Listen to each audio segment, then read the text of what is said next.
Sharon, I wanted to speak plainly. Woman to woman, leader to leader, and more importantly, friend to friend. This operation, Hush, we've designed is the most dangerous counterintelligence maneuver I've ever seen conducted on U.S. soil. And it involves a boy. A child, really? Derek Jones? I approved this operation because we had no choice. We're playing a long game against forces that seek to undermine not just this presidency, but the very foundation of the republic itself. But as a mother and as a president, I will never forgive myself if we allow this to go sideways. Derek is no ordinary young man. I've read the files, even those portions you could not fully decrypt for me. His intelligence, his unique DNA, his moral compass. It's like God chose him to walk into the lion's den, not as a victim, but as a light bearer. And yet we've placed him in the crosshairs. If this operation succeeds, and by God it must, I want to meet him in person, not through a file, not through a briefing. He deserves the Presidential Medal of Freedom.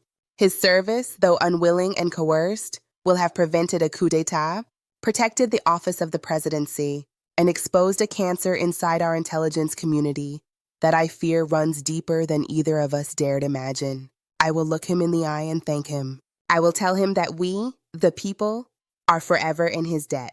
And if he desires, I'll offer him any resource he needs. An education, security, guidance, whatever he needs to move beyond what we put him through.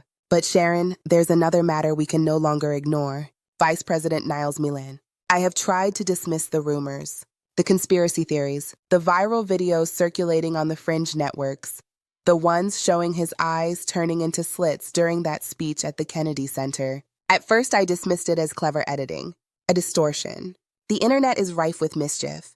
But Sharon, I witnessed something myself. During a recent meeting in this very room, Niles Milan kept one hand over his eyes almost the entire time. When I asked why, he claimed he was developing cataracts or something else affecting his vision.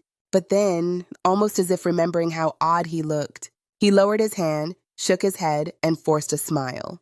There, my eyes feel better, he said, like someone flipping a switch. That was not the Niles Milan I have known for over a decade. His mannerisms, his speech patterns, they've all changed. I am not ready to endorse theories about reptilian infiltrators or shapeshifters. That would incite panic, erode trust, and quite frankly, make us sound like lunatics to the Joint Chiefs and the public alike. But I cannot and will not ignore patterns that defy explanation. Sharon, I need you to coordinate a covert DNA test on Niles Milan. Quietly, no paper trail.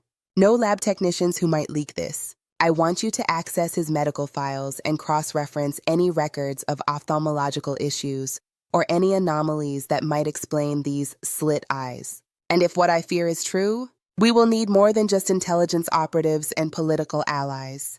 We will need scientists, geneticists, and yes, faith leaders. Because if what I suspect crosses the boundaries of normal biology, we may be dealing with forces that transcend mere espionage. For now, Sharon, this stays between us. I trust no one else.